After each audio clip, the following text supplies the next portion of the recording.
Hi, I'm Janelle from Project School Wellness, and this is a quick video on the mental health bucket. And we're going to examine how you can use this with your students to teach them about mental health and to teach them how to manage their mental health. So let's start with just a quick refresh on what is mental health. So mental health is basically, it refers to a person's general ability to cope with life. And that can be a bit of an abstract concept for students to understand and to be able to connect to the real life, which is exactly why I love using the mental health bucket. So the mental health bucket is a visual tool, and it is basically a visual representation of a person's mental health and their capacity to cope with and manage the demands of life. So let's dive in and look at what this visual is all about.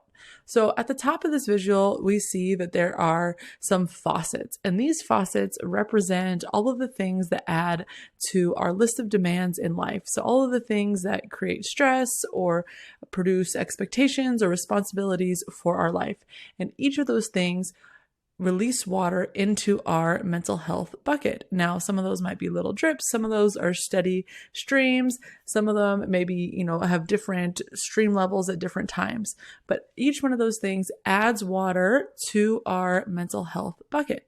So the bucket itself represents our capacity to manage things.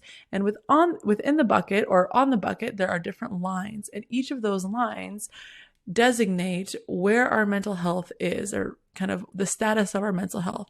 So at the bottom, we have relaxed. So if our mental health bucket only has water to that relaxed line, that's like when we're chilled out. We're like at the beach, we're hanging out, we are just like very relaxed, not much going on. Now, if the water levels go up to the next level, that's coping well. This is when we have a lot of responsibilities, or we have some responsibilities, but we're managing those responsibilities. Some challenges come up, but we handle them, and we have a good support system, and we're navigating life well. We're dealing with all of the demands in our life. Now, if that water level raises up to the next level, we're kind of in a state of distress. So we're still managing most of our responsibilities and our demands, but it's getting much more difficult to do that. And we're starting to feel overwhelmed, and we're starting to get too much on our plate.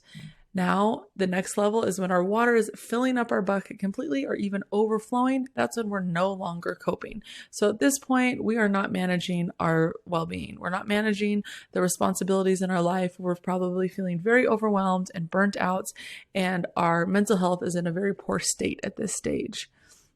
So once we have water in our bucket, then we can look at the other pieces.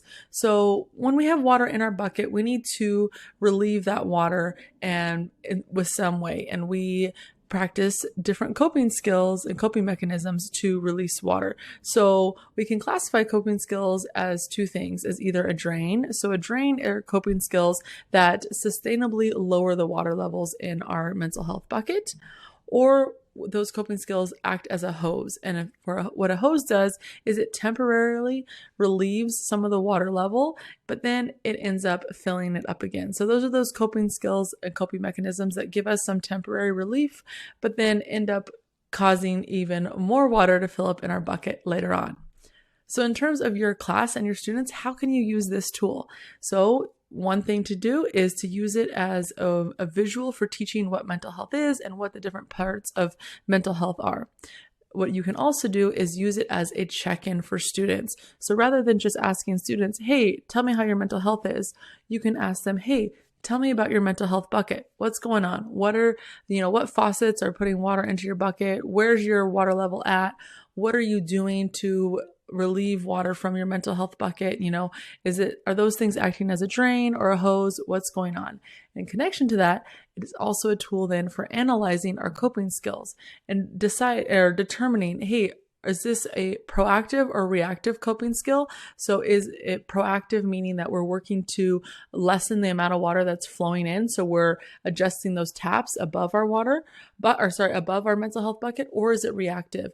And after water has filled our bucket, we're doing something to release water from our bucket. And then is it enriching or harmful? So is it a drain and sustainably lowering the levels of the water in our mental health bucket, or is it harmful and acting as a hose? So I hope that this tool is helpful for you and your students. Be sure to check out projectschoolwellness.com and check out the link in the description for a lesson plan related to the mental health bucket.